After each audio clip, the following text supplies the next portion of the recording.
আজকের এই ভিডিওতে আমি ৭৫টা মোস্ট ইম্পর্ট্যান্ট ভারতীয় অর্থনীতি বা ইন্ডিয়ান ইকোনমিকের এমসিকিউ নিয়ে আলোচনা করবো। আর এই এমসিকিউগুলো বাছাই করে নিয়েছি বিভিন্ন এক্সামিনেশানে বারবার যে কোশ্চেনগুলো বারবার এসছে সেই কোশ্চেনগুলো থেকে আমি বাছাই করে ৭৫টা কোশ্চেন তৈরি করেছি আসন্ন যে এক্সামগুলো রয়েছে সামনে।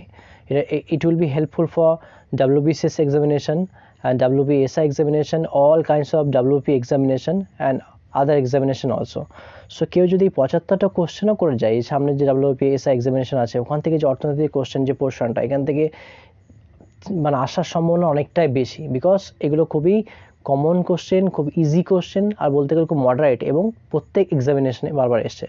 চলো তাহলে দেরি না করে শুরু করা যাক। চলো, প্রথম আছে কি আছে, নিচে কোনটি ভারতীয় প্রাচীনতম বীমা company? Oriental life insurance company, life insurance company of India, general assurance company of India, এদের কেউ নয়। তাহলে প্রথম কি হয়ে যাবে, যে নিচের হচ্ছে ওরিয়েন্টাল লাইফ ইন্স্যুরেন্স কোম্পানি হচ্ছে ভারতীয় সবথেকে প্রাচীনতম বীমা কোম্পানি। আর এই যে ওরিয়েন্টাল লাইফ ইন্স্যুরেন্স কোম্পানিটা 1818 সালে কলকাতাতে এস্টাবলিশ হয়েছিল। কোথায়? কলকাতাতে। ঠিক আছে। সেকেন্ড, একটি বাণিজ্যিক ব্যাংকের মোট আমানতের যে অংশটি তরল সম্পদ আকারে নিজের কাছে রাখতে হয় তাকে কি বলা হয়? তাকে কি বলে? সংবিধিবদ্ধ তারল্য অনুপাত, নগদ রিজার্ভ অনুপাত, সংবিধিবদ্ধ রিজার্ভ অনুপাত না নগদ অনুপাত? তাকে বলা হচ্ছে সংবিধিবদ্ধ তারল্য অনুপাত। ঠিক আছে, এটা হচ্ছে ইংলিশে বলে SLR, স্ট্যাটুটরি লিকুইড রেশিও বলা হয়। ঠিক আছে, তাহলে বাণিজ্যিক ব্যাংকে মোট আমানতের তরল সম্পদ হিসেবে রাখে SLR। বাণিজ্য ব্যাংকিং কার্যাবলী কেন্দ্রীয়ভাবে নিয়ন্ত্রিত হয় বা কার দ্বারা নিয়ন্ত্রিত করে? ব্যাংকিং যে কার্যাবলীগুলো কেন্দ্রীয় ব্যাংক নিয়ন্ত্রণ করে, RBI নিয়ন্ত্রণ করে, নাকি SBI, না উভয়, B or C? So answer হয়ে যাবে যত বেশি সব কিছু ব্যাংকগুলো যে নিয়ন্ত্রণ করে সেটা হচ্ছে RBI। ঠিক আছে। হাতে থাকা নগদ এবং ব্যাংক দ্বারা রক্ষণাবেক্ষণ করা মোট সম্পদের মধ্যে অনুপাতকে বলা হয় কি? তাকে কি বলা হয়? চারের অ্যান্সার হয়ে যাবে B, SLR, ওই যে স্ট্যাটুটরি লিকুইড রেশিও হচ্ছে, এটা হয়ে যাবে অ্যান্সার। রেপো রেট কি? খুব ইম্পর্টেন্ট কোশ্চেন, বারবার জিজ্ঞাসা করে রেপো রেট কি, আর রেপো রেট কত থাকে এটাও আসে কারেন্ট অ্যাফেয়ার্সের যেগুলো পড়ে। সো রেপো রেট হচ্ছে যে হারে মানে RBI অন্য ব্যাঙ্কগুলিকে ঋণ দেয়। ঠিক আছে, যে হারে RBI অন্য ব্যাঙ্কগুলিকে, কমার্শিয়াল ব্যাঙ্কগুলিকে ঋণ দেয় সেটাকে বলা হচ্ছে রেপো রেট। ওকে। নিচের কোনটিকে ব্যাংকারের চেক বলা হয়? তা নিচে কোনটিকে ব্যাংকারের চেক বলা হয়? Demand draft, debit card, pay order, না ব্যাংকারের খসড়া বা ব্যাংকারের ড্রাফট? তাহলে 6-এর অ্যান্সার হয়ে যাবে D, ব্যাংকারের খসড়া, ড্রাফট। নিচের কোনটি ভারতের রিজার্ভ ব্যাংকের অনুমোদিত নয়? ভারতের ইউনিট ট্রাস্ট, আমানত বীমা কর্পোরেশন, কৃষি পুনঃঅর্থায়ন কর্পোরেশন, ভারতের শিল্প উন্নয়ন ব্যাংক? তাহলে হচ্ছে নিচের কোনটি ভারতের রিজার্ভ ব্যাংকের অনুমোদিত নয়? ভারতের রিজার্ভ ব্যাংকের অনুমোদিত নয় ভারতের ইউনিট ট্রাস্ট, আর এগুলো হচ্ছে অনুমোদিত। ঠিক আছে। 8 নম্বর হচ্ছে কে এর মধ্যে কখনোই RBI গভর্নর ছিলেন না? YV রেড্ডি, বিমল জালাল, অরূপ রায় চৌধুরী, রঙ্গরাজন। আমরা জানি YV রেড্ডি ছিল, বিমল জালালও ছিল এবং রঙ্গরাজনও ছিল। তাহলে অরূপ রায় চৌধুরী কখনোই RBI গভর্নর ছিলেন না। ভারতে প্রাইভেট সেক্টর মিউচুয়াল ফান্ডের অনুমতি দেওয়া হয়েছিল কত সালে? 2001, 1994, 1993, না 1964 সালে? স্যার অ্যান্সার হয়ে যাবে C, 1993 সালে। ঠিক আছে। ভারতের প্রাচীনতম স্টক এক্সচেঞ্জ কি? খুব বেশি ইম্পর্টেন্ট কোশ্চেন, বারবার আসে এই কোশ্চেনটা। তাহলে হচ্ছে ভারতের প্রাচীনতম স্টক এক্সচেঞ্জ হচ্ছে বম্বে স্টক এক্সচেঞ্জ। ওকে। 11 নম্বর কি 1921 সালে বেঙ্গল, মাদ্রাজ এবং বোম্বের প্রেসিডেন্সি ব্যাংকগুলিকে জন্ম দেওয়ার জন্য জাতীয়করণ করা হয়েছিল কোন ব্যাংকে? সিন্ডিকেট ব্যাংক, পাঞ্জাব ও সিন্ধু ব্যাংক, পাঞ্জাব ন্যাশনাল ব্যাংক, না স্টেট ব্যাংক অফ ইন্ডিয়া? কি হবে অ্যান্সার? স্টেট ব্যাংক অফ ইন্ডিয়াকে তৈরি করা হয়েছিল মার্চ করে কি বেঙ্গল, মাদ্রাজ আর বম্বে প্রেসিডেন্সি ব্যাংকগুলিকে, তখন এটা করে স্টেট ব্যাংক অফ ইন্ডিয়া তৈরি করা হয়। ওকে। নিচের কোন পাবলিক সেক্টর ব্যাংকের প্রতীক একটি কুকুর এবং এর মধ্যে বিশ্বস্ত বন্ধুত্বপূর্ণ শব্দটি রয়েছে? Syndicate bank, state bank of India, oriental bank of commerce, Punjab national bank. তাহলে কি হয়ে যাবে answer? Syndicate bank of India, option A.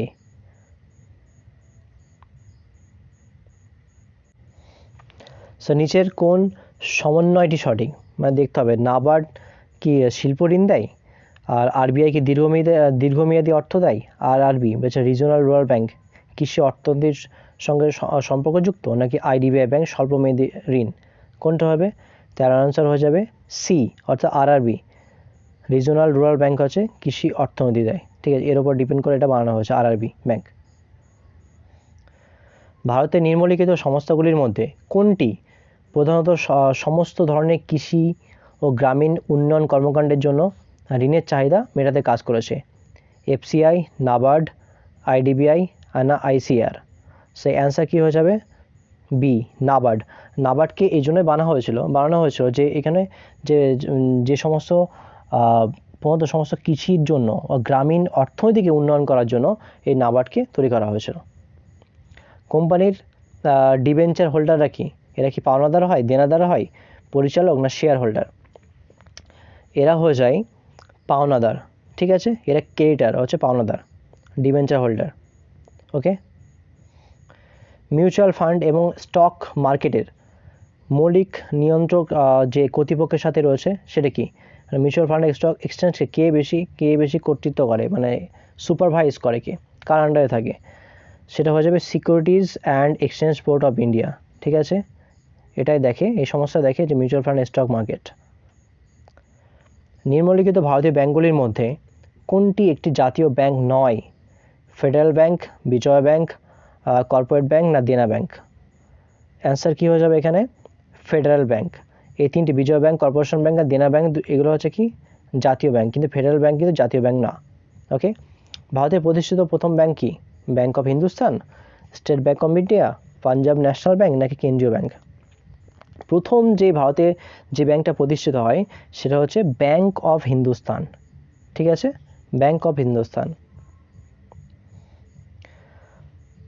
এটা কত সালে প্রতিষ্ঠিত হয়? The first bank of India হচ্ছে ব্যাংক অফ হিন্দুস্তান কত সালে? 1770 সালে এস্টাবলিশ হয়। ঠিক আছে, কোথায় এস্টাবলিশ হয়েছিল? কলকাতাতে ফার্স্ট। ওকে, 1770 সালে। আর্থিক তত্ত্ব সংগ্রহ ও প্রকাশের জন্য কে দায়ী? অ্যান্সার কি? অর্থ মন্ত্রণালয়, রিজার্ভ ব্যাংক অফ ইন্ডিয়া, জাতীয় নমুনা জরিপ সংস্থা না ভারতের অডিট এবং কন্ট্রোলার জেনারেল? অ্যান্সার কী হবে এখানে? 19-এর অ্যান্সার হয়ে যাবে সি, জাতীয় নমুনা জরিপ সংস্থা। ব্যাংক জাতীয়করণের প্রাথমিক উদ্দেশ্য কী ছিল? মানে ঋণ সুবিধা উন্নত করা, না শিল্পের অর্থায়ন করা, সি বলছে আমানতের নিরাপত্তা উন্নত করা, না অর্থনীতি একত্রীকরণ করা? কী হবে বলো? অ্যান্সার হয়ে যাবে অর্থনীতি একত্রীকরণ করা। ঠিক আছে। জাতীয় স্টক এক্সচেঞ্জ অবস্থিত কোথায়? একটু আগেই পড়লাম, সবাই জানি কোথায়? মুম্বাইতে। নিচের কোনটি ভারতের প্রাচীনতম উন্নয়ন আর্থিক প্রতিষ্ঠান? এসে ইউটিআই, আইডিবিআই, আইসিআইসিআই নাকি আইএফসিআই? সো এখানে হচ্ছে প্রাচীনতম উন্নয়ন আর্থিক প্রতিষ্ঠান হচ্ছে industrial finance corporation of India, IFCI. Answer হচ্ছে আইএফসিআই, যেটা 1 জুলাই 1948 প্রতিষ্ঠিত হয়েছিল, ভারতের প্রথম এবং প্রাচীনতম উন্নয়ন আর্থিক প্রতিষ্ঠান। নেক্সট, এক্সিম ব্যাংক স্থাপন করা হয়েছিল কত সালে? এক্সিম ব্যাংক স্টাবলিশ করা হয়েছিল 1982 সালে। ঠিক আছে। ইম্পেরিয়াল ব্যাংক অফ ইন্ডিয়া 1955 সালের জাতীয়করণের পর এর নাম কি দেওয়া হয়েছিল? এটা খুব ইম্পর্টেন্ট কোশ্চেন, ভিবিআই। ওকে, এই কোশ্চেনটা বারবার আসে। So imperial bank of India এর জাতীয়করণের পর কী নাম দেওয়া হয়েছিল? State bank of India. ঠিক আছে। ভারতের প্রথম পঞ্চবার্ষিকী পরিকল্পনা ছিল কত সাল থেকে কত সাল পর্যন্ত? মানে কোন সালে শুরু হয়েছিল, কত সাল পর্যন্ত ছিল? আমরা জানি 51 থেকে 56। এটা কিন্তু খুব ইম্পর্টেন্ট। ঠিক আছে, পঞ্চবার্ষিকী পরিকল্পনা কবে থেকে শুরু হয়েছিল? বারবার আসে। তো পঞ্চবার্ষিকী পরিকল্পনা শুরু হয়েছিল 1951 থেকে 1956 সাল পর্যন্ত। ঠিক আছে। পরের কোশ্চেন কি আছে দেখি। যে পরিকল্পনা কমিশন কত সালে গঠিত হয়? যে পরিকল্পনা কমিশন গঠিত হয়েছিল 15 মার্চ 1948, 15 মার্চ 1949 না 1950 না 1951 সালে? কত সালে? 26-এর অ্যান্সার হয়ে যাবে সি, 15ই মার্চ 1950 সালে পরিকল্পনা কমিশন গঠিত হয়। প্রথম পঞ্চবার্ষিকী পরিকল্পনার উপর ভিত্তি কী ছিল? প্রথম পঞ্চবার্ষিকী পরিকল্পনার উপর ভিত্তি করেছিল কোনটা? কোন মডেলের উপর ভিত্তি করে প্রথম পঞ্চবার্ষিকী পরিকল্পনা তৈরি করা হয়েছিল? সেটা হয়ে যাবে হ্যারোড ডোমার মডেল। ঠিক আছে, হ্যারোড ডোমার মডেল। এনএসএসও কি? এনএসএসওর ফুল ফর্ম হচ্ছে, এনএসএসও হচ্ছে ন্যাশনাল স্যাম্পল সার্ভিস অফিস। ঠিক আছে, ন্যাশনাল স্যাম্পল সার্ভিস অফিস। কোন দেশের অর্থনৈতিক উন্নয়নের সর্বোচ্চ সূচক হয়? মানে কোনো দেশের যে অর্থনীতি ভালোভাবে যাচ্ছে, উন্নয়ন হচ্ছে, সেটা কী দেখে বুঝবো? এর কৃষি দেখে, এর কৃষি উন্নয়ন, নাকি এর পরিবহনের উন্নয়ন, নাকি এর মোট উৎপাদন, নাকি এর মাথাপিছু আয়, মানে হচ্ছে যে জনসংখ্যার মাথাপিছু আয়? তাহলে উন্নয়ন হচ্ছে সেটা আমরা বুঝবো কোথা থেকে? যে জনসংখ্যার যে মাথাপিছু আয় বাড়ছে কিনা, সেটা বাড়লেই দেখা যাবে যে দেশে অর্থনীতি উন্নয়ন হচ্ছে কিনা। ওকে, ভারতীয় রিজার্ভ ব্যাঙ্ক প্রতিষ্ঠিত কবে হয়েছিল? খুব কমন কোশ্চেন অ্যান্ড খুব ইম্পর্টেন্ট কোশ্চেন। ঠিক আছে, সো ভারতীয় রিজার্ভ ব্যাঙ্ক প্রতিষ্ঠিত হয়েছিল কত সালে? 1935, ফার্স্ট 1 এপ্রিল 1935, না 36, 37, না 38? এটা দেখার দরকার নেই, বিকজ 1935 সালে হয়েছিল 1 এপ্রিল। ঠিক আছে, ভারতের কেন্দ্রীয় বাজেট কাদের দ্বারা এবং সংসদের কোন হাউসে পেশ করা হয়? Most important question. ঠিক আছে, সো কেন্দ্রীয় বাজেট পেশ করা হয় হচ্ছে ভারতের অর্থমন্ত্রী কেন্দ্রীয় বাজেট পেশ করে। ঠিক আছে, কোথায় পেশ করে? লোকসভাতে। জাতীয় উন্নয়ন পরিষদ প্রতিষ্ঠিত হয় কত সালে? 1948, 1950, 1951, না 1952 সালে? কত সালে প্রতিষ্ঠিত হয়েছিল? তা হয়ে যাবে জাতীয় উন্নয়ন পরিষদ প্রতিষ্ঠিত হয়েছিল 1952 সালে, অপশন ডি। পরিকল্পনা কমিশন হলো একটি মন্ত্রণালয়, একটি সরকারি বিভাগ, একটি উপদেষ্টা সংস্থা, একটি স্বায়ত্তশাসিত কর্পোরেশন? সো পরিকল্পনা কমিশন হলো একটি কি হলো? উপদেষ্টা। ঠিক আছে, একটু ট্রিকি কোশ্চেন করলে কিন্তু এই কোশ্চেনটা দিতে পারে। সো পরিকল্পনা কমিশন কি? এটা উপদেষ্টা। ভারতের কর্মক্ষম জনসংখ্যা 70% কোন খাতে নিযুক্ত আছে এখন? সরকারি খাত, প্রাথমিক খাত, মাধ্যমিক খাত, নাকি তৃতীয় খাতে? সবথেকে বেশি এখনও মানুষ যে যুক্ত আছে কোথায়? প্রাথমিক খাতে। ঠিক আছে, প্রাইমারি সেক্টরের সঙ্গে এখন যুক্ত আছে 70% মানুষ আমাদের ইন্ডিয়াতে। অর্থনীতির জনক কাকে বলা হয়? কাকে বলা হয়? ম্যাক্স মুলার, কার্ল মার্কস, অ্যাডাম স্মিথ? কাকে বলা হয়? অ্যাডাম স্মিথকে বলা হয় অর্থনীতির জনক। কাকে? Adam Smith. ভারতের জাতীয় আয়ের গঠনে ড্যাশ এর অবদান সবচেয়ে বেশি? কার অবদান সবচেয়ে বেশি জাতীয় আয়ের গঠনে? প্রাথমিক খাত, মাধ্যমিক খাত, সেবা খাত, না সামাজিক খাতে? সবচেয়ে বেশি আমাদের জাতীয় যে আয় হয় কোথা থেকে আসে? সেটা হচ্ছে আমাদের সার্ভিস সেক্টরতে, সেবা খাত, সার্ভিস সেক্টর। বিকেন্দ্রীকরণ ব্যবস্থা সুপারিশ করেছিল কে? C Rajagopalachari, J B. কৃপালন, বলবন্ত রায় মেহতা, না অশোক মেহতা? তাহলে কে করেছিল? অপশন অ্যান্সার কী হয়ে যায়? বিকেন্দ্রীকরণ ব্যবস্থা Balwant Rai Mehta, option C. Rolling পরিকল্পনার কৌশলটি প্রধানমন্ত্রীর সময় কোন প্রধানমন্ত্রীর সময় গৃহীত হয়েছিল? যে রোলিং পরিকল্পনা, এটা গৃহীত হয়েছিল মোরারজি দেশাই যখন প্রধানমন্ত্রী হয়েছিলেন, তখনই হচ্ছে রোলিং পরিকল্পনা কৌশলটি গৃহীত হয়। কৃষি আয়কর থেকে রাজস্ব সংগ্রহ এবং প্রাপ্ত হয়, ঠিক আছে, স্থানীয় সরকারের দ্বারা, উভয় কেন্দ্র রাজ্য সরকারের দ্বারা, শুধুমাত্র কেন্দ্র সরকার, না শুধুমাত্র রাজ্য সরকারের দ্বারা? অ্যান্সার কী হয়ে যাবে এখানে? শুধুমাত্র রাজ্য সরকার দ্বারা। ঠিক আছে, কেন্দ্র রাজ্য আর্থিক সম্পর্কগুলি কে নিয়ন্ত্রণ করে? অর্থমন্ত্রক, পরিকল্পনা কমিশন, অর্থ কমিশন, না সরকারি কমিশন দ্বারা দেখাশোনা করা হয়? কার দ্বারা দেখাশোনা করা হয়? অর্থমন্ত্রক দ্বারা দেখাশোনা করা হয়। সেবি এর সংক্ষিপ্ত রূপ কি? মানে সেবি মানে কি? সেবি হচ্ছে ভারতের সিকিউরিটিজ অ্যান্ড এক্সচেঞ্জ বোর্ড, ভারতের তপশিলি জাতীয় শিক্ষাগতভাবে অনগ্রসর শ্রেণী, ভারতের রাজ্য শিক্ষা বোর্ড, না দক্ষিণ পূর্ব ব্যাংক অফ ইন্ডিয়া? কি হয়ে যাবে অ্যাকচুয়ালি? সে অ্যান্সার কী হবে? ভারতের securities and exchange board, SEBI, securities exchange board of India. Okay, জাতিসংঘের উন্নয়ন কর্মসূচি দ্বারা মানব উন্নয়ন সূচক বা এসডিআই ধারণাটি কবে প্রবর্তিত হয়েছিল? 93, 95, 90, 91 সালে? কত সালে হয়েছিল? অপশান হয়ে যাবে 1990 সালে। ঠিক আছে, তা 42-এর অংশ কী হয়েছে? সি। সবুজ বিপ্লবের ফলে কি হয়?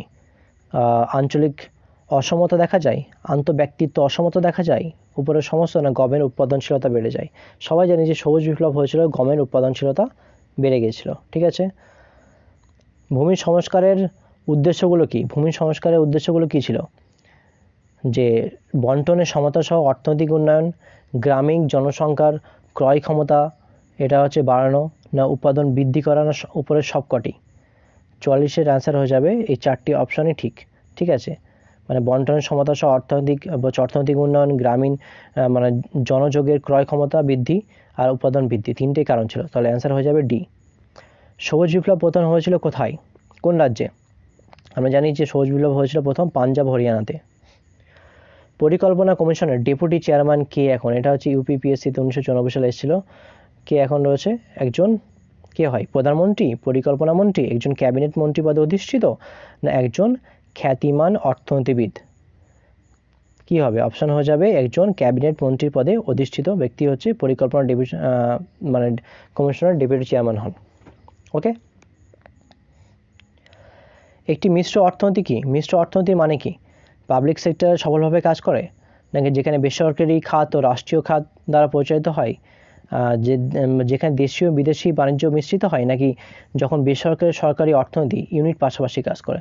তাহলে আমরা জানি মিশ্র অর্থনীতি হচ্ছে আমাদের যা ইন্ডিয়া হচ্ছে মিশ্র অর্থনীতি, সেটা হচ্ছে যখন হচ্ছে বেসরকারি আর সরকারি একসঙ্গে যখন কাজ করে তখন সেটা হয়ে যায় মিশ্র অর্থনীতি। ওকে, মিক্সড ইকোনমি। ভারতের বিকেন্দ্রীভূত পরিকল্পনার প্রকৃত সূচনা প্রথমবার করা হয়েছিল কবে? এটা অ্যান্সার হচ্ছে 8ম পরিকল্পনার সময়, বিকেন্দ্রীভূত। ঠিক আছে, বিকেন্দ্রীভূত যে পরিকল্পনা করা হয়। কোন পঞ্চবার্ষিকী পরিকল্পনা তার সময়সূচির 1 বছর আগে স্থগিত করা হয়েছিল? পঞ্চম পরিকল্পনা, ষষ্ঠ পরিকল্পনা, তৃতীয় পঞ্চবার্ষিকী পরিকল্পনা, চতুর্থ পঞ্চবার্ষিকী পরিকল্পনা? তাহলে আমরা জানি যে পঞ্চবার্ষিকী পরিকল্পনাটা, ঠিক আছে, সময়সূচির 1 বছর আগেই স্থগিত করে দেওয়া হয়েছিল। ঠিক আছে, আমাদের দেশে বৈদেশিক মুদ্রা রিজার্ভ কে বজায় রাখে? যে বাইরে যে মুদ্রা আসে তার রিজার্ভ কে করে রাখে? তার অ্যান্সার হয়ে যাবে কি 50-এর C, reserve bank of India. ঠিক আছে, নেক্সট, তার আগে বলে রাখি যারা আমার চ্যানেল নতুন এসছো, যদি এখনও চ্যানেলটি সাবস্ক্রাইব করে না থাকো চ্যানেলটি সাবস্ক্রাইব করে বেল আইকনটি প্রেস করে রাখো আমার সঙ্গে থাকার জন্য এবং পরবর্তী ভিডিও নোটিফিকেশন পাওয়ার জন্য। চলো নেক্সট কী আছে, যে দ্বিতীয় পঞ্চবার্ষিকী পরিকল্পনা কৌশল প্রণয়নের সাথে কার নাম যুক্ত আছে? প্রশান্ত চন্দ্র মহলানবিশ, বিআর সেনয়, মহাত্মা গান্ধী, না জওয়াহরলাল নেহরু? তো দ্বিতীয় পঞ্চবার্ষিক পরিকল্পনা কার মডেল অনুযায়ী হয়েছিল? এসব প্রশান্ত চন্দ্র মহলানবিশ। নিম্নলিখিতগুলির মধ্যে কোনটি বা কোন রাজ্য সরকার দ্বারা আরোপ করা যেতে পারে? বলছে কোনটি রাজ্য সরকার দ্বারা আরোপ করা যেতে পারে? পেশার উপরে কর, মূলধন লাভ কর, আয়কর, না সম্পদ কর? সো পেশার উপরে কর কি রাজ্য সরকার দ্বারা এটা আরোপ করা যেতে পারে। ঠিক আছে, কালেক্ট করা যেতে যায় এগুলো। সো পঞ্চায়েতি রাজ ব্যবস্থা 1947 সালের আগেও বিদ্যমান ছিল কোথায়? তামিলনাড়ু, উপরের সমস্ত মহারাষ্ট্র, গুজরাটে? কোথায় আছে? এখানে হয়ে যাবে তামিলনাড়ুতে, কিন্তু প্রথম থেকেই ছিল পঞ্চায়েতি রাজ ব্যবস্থা। ওকে, নেক্সট কোশ্চেন দেখি, কোন কমিটি বা কমিশন পঞ্চায়েতি রাজকে আরও ক্ষমতা ও দায়িত্ব দেওয়ার জন্য সুপারিশ করেছিল? মন্ডল কমিশন, উপরের কোনোটি নয়, যৌন কমিশন, না মেহতা কমিশন? তো কী হয়ে যাবে অ্যান্সার? মেহতা কমিশন রেকমেন্ড করেছিল, ঠিক আছে, যে পঞ্চায়েতি রাজকে আরও ক্ষমতা দায়িত্ব দেওয়ার জন্য। রোলিং প্ল্যান সময়কাল মানে পিরিয়ড কত ছিল? 70 থেকে 75, 1980 থেকে 85, 78 থেকে 83, না 73 থেকে 78? সেখানে অ্যাজ পার আমরা জানি যে 1978 সালে রোলিং প্ল্যান সময় শুরু হয়েছিল। ঠিক আছে, তাহলে অপশন অনুযায়ী এখানে হয়ে যাবে 1978 থেকে 83 সাল। ওকে, 1969 সালে কয়টি বেসরকারি বাণিজ্যিক ব্যাংক জাতীয়করণ করা হয়েছিল? এটা হচ্ছে ধরে রাখো মোস্ট ইম্পর্টেন্ট কোশ্চেন, বারবার দেয় যে 1969 সালে যে কটি বেসরকারি বাণিজ্যিক ব্যাংকের জাতীয়করণ করা হয়, সেটা 14টি, 14। রোরকেল্লা দুর্গাপুরের লোহা ও ইস্পাত কারখানাগুলি কোন পঞ্চবার্ষিকী পরিকল্পনার দ্বারা তৈরি করা হয়? তৃতীয় পঞ্চবার্ষিকী পরিকল্পনা, চতুর্থ, পঞ্চম, না দ্বিতীয় পঞ্চবার্ষিকী পরিকল্পনার অধীনে? কারণ কোনটা হয়ে যাবে? স্যার আমরা জানি ভারী কোনো হচ্ছে যখন শিল্পায়ন হয়েছিল সেটা কোন পঞ্চবার্ষিকী পরিকল্পনার দ্বারা? সেটা হচ্ছে দ্বিতীয় পঞ্চবার্ষিকী পরিকল্পনার দ্বারা হয়েছিল। অপশন হয়ে যাবে, অ্যান্সার হয়ে যাবে ডি। ভারতের 1 টাকার নোট কে স্বাক্ষর করেন? সবাই তো জানো যে বিভিন্ন রকম যে নোটগুলো ইস্যু করা হয় আরবিআইয়ের দ্বারা ইস্যু করা হয় এবং সিগনেচার থাকে আরবিআইয়ের গভর্নরের, ঠিক আছে। কিন্তু 1 টাকার নোটের উপরে যে যিনি স্বাক্ষর করেন তিনি হচ্ছেন কে? তিনি হচ্ছেন অর্থ সচিব, ঠিক আছে। অর্থ সচিবের স্বাক্ষর থাকে, মনে রাখবে, এটা কিন্তু ইম্পর্টেন্ট হয়ে যায়। আর অন্য যেগুলো নোটগুলো থাকে সেগুলো আরবিআই গভর্নর যিনি থাকেন তিনি স্বাক্ষর করেন। গরিবি হাটাও যে স্লোগানটি কোন পঞ্চবার্ষিকী পরিকল্পনার অন্তর্ভুক্ত ছিল? পঞ্চম, ষষ্ঠ, তৃতীয় না চতুর্থ? গরিবি হাটাও এটা যে তুলেছিল হচ্ছে পঞ্চবার্ষিকী পরিকল্পনার সময়, ঠিক আছে। নিচের কোন একটি হার ভারতীয় রিজার্ভ ব্যাংক দ্বারা নির্ধারিত হয় না? তো রিজার্ভ ব্যাংক কোনটাকে কন্ট্রোল করতে পারে না বা নির্ধারণ করতে পারে না? রেপো রেট তো করে, এসএলআরও করে, হ্যাঁ, সিআরআরও করে, তাহলে এখান থেকে আছে প্রাইম লেন্ডিং রেট। অপশন হয়ে যাবে এটা, অ্যান্সার হয়ে যাবে এটা। ক্রমাগত মুদ্রাস্ফীতিমূলক যে মূল্যবৃদ্ধির কারণে সমাজে কোন গোষ্ঠী সবচেয়ে বেশি ক্ষতিগ্রস্ত হয়? স্বনিযুক্ত গোষ্ঠী, স্থির আয় গোষ্ঠী, ব্যবসায়ী ও বণিক গোষ্ঠী না বিনিয়োগকারী শ্রেণী? দেখো, বিনিয়োগকারী শ্রেণীর কোনো রকম ক্ষতি হবে না। ব্যবসা ও বণিক শ্রেণী তো আয় বাড়তে থাকে, ঠিক আছে, এটা কোনো হবে না। স্বনিযুক্ত গোষ্ঠীও না। যার স্থির ইনকাম হচ্ছে ফিক্সড, যার ইনকাম আছে তারই ক্ষতিগ্রস্ত হবে মুদ্রাস্ফীতির কারণে, ইনফ্লেশনের কারণে, মূল্যবৃদ্ধির কারণে, ঠিক আছে। যেহেতু মূল্যবৃদ্ধি হয়ে যাবে আর ফিক্সড ইনকাম, তো প্রবলেমটা তারই হবে, এই গোষ্ঠী মানুষের। ভারতীয় অর্থনীতি হলো একটি কি? এটা আগেই বললাম, এটা মিশ্র অর্থনীতি, ঠিক আছে, মিক্সড ইকোনমি। ভারতের নির্মিত ব্যাংকগুলির মধ্যে কোনটি সর্বপ্রথম বাজার বিভাজনের উপর ভিত্তি করে পুনর্গঠনের একটি বড় পদক্ষেপ গ্রহণ করেছিল? ICICI bank, payment bank of India, Punjab national bank না bank of Baroda? State bank of India. কোনটা হবে? 63 অ্যান্সার বলো, একটু ভেবে বলো কী হবে। অ্যান্সার হয়ে যাবে স্টেট ব্যাংক অফ ইন্ডিয়া, ঠিক আছে। তাহলে স্টেট ব্যাংক অফ ইন্ডিয়া সর্বপ্রথম বাজার বিভাজনের উপর ভিত্তি করে পুনর্গঠনের একটি বড় পদক্ষেপ গ্রহণ করেছিল। একজন বিনিয়োগকারী বা ফটকাবাজ যারা একটি নতুন ইস্যুতে সাবস্ক্রাইব করে, হ্যাঁ, বরাতের পর দ্রুত মুনাফা আদায়ের উদ্দেশ্য সেগুলো বিক্রি করে, তাকে বলা হয় কি? তাকে কি বলা হয়? স্ট্যাগ, লম্বা, ষাঁড় না ভালুক? তাহলে এটা অ্যান্সার কি হয়ে যাবে? 64 এ, স্ট্যাগ বিক্রি তারা সেল করে যায় যা বেশি প্রফিট পাওয়ার জন্য, ঠিক আছে, স্টেগ যাকে বলা হয়। নিচে কোন প্রতিষ্ঠান ওয়ার্ল্ড ইকোনমিক আউটলুক রিপোর্ট প্রকাশ করেন? বিশ্বব্যাংক, ফেডারেল রিজার্ভ ব্যাংক, আন্তর্জাতিক মুদ্রা তহবিল, আন্তর্জাতিক অর্থ সংস্থা? তাহলে কি হয়ে যাবে? 65 অ্যান্সার হয়ে যাবে সি, আন্তর্জাতিক মুদ্রা তহবিল হচ্ছে ওয়ার্ল্ড ইকোনমিক আউটলুক রিপোর্ট প্রকাশ করেন। জনগণ যদি আমাদের আমানতের চেয়ে নগদ টাকা নিজের কাছে রাখতে পছন্দ করে, তাহলে নিচের কোনটির প্রভাব দেশের অর্থ সরবরাহ দেখা যাবে? কি হতে পারে যদি নিজের কাছে টাকা রেখে দেয়? দেশের অর্থ সরবরাহ বাড়বে না দেশের অর্থ সরবরাহ হ্রাস পাবে না দেশের অর্থ সরবরাহ পরিবর্তন কোনো হবে না, নাকি বাড়তেও পারে বা কমতেও পারে? অ্যান্সার হয়ে যাবে এখানে দেশের অর্থ সরবরাহ কি হবে? হ্রাস পাবে। নেক্সট, কোন সালে আইডিবিআই পুনর্গঠন করা হয়েছিল এবং ভারতীয় রিজার্ভ ব্যাংকের নিয়ন্ত্রণ থেকে আলাদা করা হয়েছিল? তাহলে কোন সালে করা হয়েছিল? 67 অ্যান্সার কি হয়ে যাবে? দেখো, 1972, 74, 76 না 80? তাহলে অ্যান্সার হয়ে যাবে 1976 সালে, সি, অপশান সি। 1976 সালেই কি করা হয়েছিল? আইডিবিআইকে পুনর্গঠন করা হয়েছিল, রিজার্ভ ব্যাংকের নিয়ন্ত্রণ থেকে আলাদা করা হয়েছিল। সরকারের ঘাটতি অর্থায়নের শেষ অবলম্বন হিসাবে নিম্নলিখিত কোনটি ব্যবহার করা হয়? মানে যদি সরকারের কাছে টাকার কম, অর্থ যদি কম পড়ে যায়, তাহলে কি ব্যবস্থা নিতে পারে? বাহ্যিক ঋণ তো প্রথমে নেবে, অভ্যন্তরীণ ধার নিতে পারে, ঠিক আছে, ঠিক, বাহ্যিক অনুদানও নিতে পারে। লাস্ট যেটা, এগুলো সব নেওয়ার পরে যদি আর কোনো উপায় না থাকে, তখনই একমাত্র মুদ্রা ছাপায়, ঠিক আছে, তার আগে না। এগুলো আগে সব কিছু ইউজ করার পরে লাস্ট অস্ত্র হচ্ছে মুদ্রা বা প্রিন্টিং, মানে কারেন্সি প্রিন্ট করা, ঠিক আছে। করের হার ক্রমাগত বৃদ্ধি যদি হয়, তাহলে সরকারের কর রাজস্ব ক্রমাগত বৃদ্ধি পাবে? সরকারের কর রাজস্ব ক্রমাগত নাকি কমে যাবে? এটা তো হবেই না। কর রাজস্ব বৃদ্ধি পাবে না, এটাও হবে না। আর কর রাজস্ব এক বিন্দু পর্যন্ত বৃদ্ধি তারপর হ্রাস পাবে, নাকি একটি বিন্দু পর্যন্ত কর হ্রাস এবং তারপর বৃদ্ধি হবে? অ্যান্সার হয়ে যাবে এটা, যে কর যদি করের হার ক্রমাগত বৃদ্ধি যদি হয়, তাহলে সরকারের কি হবে? রাজস্ব এক বিন্দু পর্যন্ত বাড়বে, তারপর আবার আস্তে আস্তে কিন্তু কমে যাবে। নিচে কোনটি ভারতের প্রথম payment bank? Jio payments bank, নাকি পেটিএম, নাকি ইন্ডিয়ান পোস্ট পেমেন্ট ব্যাংক, নাকি এয়ারটেল পেমেন্ট ব্যাংক? তো ফার্স্ট মানে হচ্ছে আমাদের পেমেন্ট ব্যাংকের কনসেপ্টে চালু করা হচ্ছে এয়ারটেল পেমেন্টস ব্যাংক, ঠিক আছে।